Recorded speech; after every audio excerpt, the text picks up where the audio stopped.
السلام علیکم ورحمۃ اللہ وبرکاتہ نحمدہ ونصلی علی رسولہ الکریم۔ الحمدللہ، اللہ کے فضل سے ہم نے سنت کے سلسلے کی پہلی نشست میں ان سنتوں کا تذکرہ کیا جس میں حضرت صلی اللہ علیہ وسلم سے کسی کام کے کرنے کے متعلق ارشادات وارد ہوئے تھے، اور آئندہ مجلس میں انشاءاللہ ان احادیث اور سنتوں کا تذکرہ کریں گے کہ حضرت نبی کریم صلی اللہ علیہ وسلم سونے سے پہلے کن کن صورتوں کو یا کن کن چیزوں کی تلاوت فرماتے تھے۔ لیکن آج ہم ان احادیث کا تذکرہ کریں گے جس میں حضرت صلی اللہ علیہ وسلم سے تنبیہ آئی ہوئی ہے کہ فلاں کام اللہ کو ناپسند ہے، فلاں طریق رسول اکرم صلی اللہ علیہ وسلم کو ناپسند ہے۔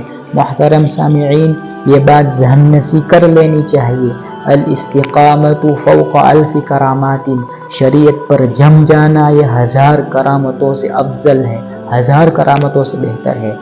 اللہ تعالی ہمیں شریعت پر جمنے کی، حضرت صلی اللہ علیہ وسلم کی سنتوں پر عمل کرنے کی توفیق عطا فرمائے۔ حضرت صلی اللہ علیہ وسلم نے اس شخص کے متعلق فرمایا جو اوندھے منہ سویا ہوا تھا کہ اس طرح لیٹنے کو اللہ تعالیٰ ناپسند فرماتے ہیں۔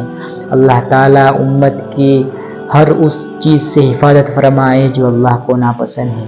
اسی طریقے سے جابر بن عبداللہ رضی اللہ تعالیٰ عنہ فرماتے ہیں کہ اگر کوئی آدمی چیخ لیتا ہوا ہو، اس طرح لیٹا ہوا ہو کہ چھت نظر آ رہی ہو، تو اسے چاہیے کہ ایک پیر کو دوسرے پیر پر رکھ کے نہ سوئے۔ حضرت نبی کریم صلی اللہ علیہ وسلم نے ایک پیر کو دوسرے پیر پر چڑھا کر سونے سے منع فرمایا ہے۔ شریعت میں ہر وہ کام ناپسند فرمائے ہیں جس میں تکلیف آتی ہو، جس میں دوسروں کو تکلیف پہنچائی جاتی ہو۔ جابر بن عبداللہ رضی اللہ تعالیٰ عنہ سے ایک روایت ہے، فرماتے ہیں کہ حضرت صلی اللہ علیہ وسلم نے فرمایا کہ لوگوں کے درمیان میں نہ سو، لوگوں کے درمیان میں سوئیں گے تو دوسروں کو تکلیف ہوگی۔ اسی طریقے سے نبی اکرم صلی اللہ علیہ وسلم فرماتے ہیں کہ عام راستوں پر نہ سو۔ ظاہر ہے کہ اگر عام راستوں پر سوئیں گے تو راستے سے گزرنے والے کو تکلیف ہوگی۔ نبی اکرم صلی اللہ علیہ وسلم نے ارشاد فرمایا، یہ دنیا مسافر خانہ ہے، کبھی ہم وہاں مہمان ہوئے، کبھی ہمارے یہاں کوئی مہمان ہوا۔ اگر ایسی سچویشن آ جائے کہ ایک بستر پر 2 مردوں کو سونا پڑے یا ایک بستر پر 2 عورتوں کو سونا پڑے، حضرت صلی اللہ علیہ وسلم نے اس میں بھی ہماری رہنمائی فرمائی کہ ایک بستر پر 2 مرد سوئے ہوئے ہوں تو ان کی چادریں الگ ہونی چاہیے، ایک بستر پر 2 عورتیں سوئی ہوئی ہوں، دونوں کی بلینکٹ الگ ہونی چاہیے۔ حضرت صلی اللہ علیہ وسلم نے 2 مردوں کو ایک لحاف میں، حضرت صلی اللہ علیہ وسلم نے 2 عورتوں کو ایک لحاف میں سونے سے منع فرمایا ہے۔ حضرت صلی اللہ علیہ وسلم کی ذات بہت شفیق ہے امت پر۔ نبی کریم صلی اللہ علیہ وسلم نے ارشاد فرمایا، ایسی چھت پر نہ سوؤ جس کی دیوار نہ بنی ہوئی ہو۔ حضرت صلی اللہ علیہ وسلم فرماتے ہیں، جو شخص ایسی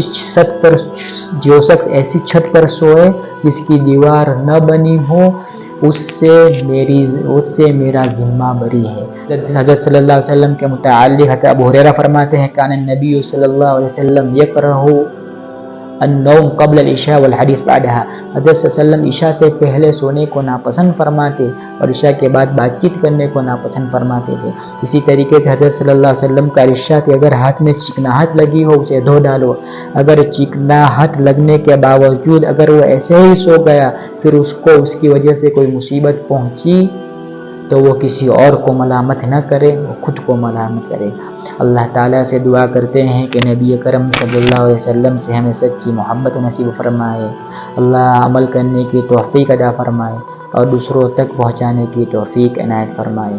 وآخر دعوانا ان الحمد للہ رب العالمین۔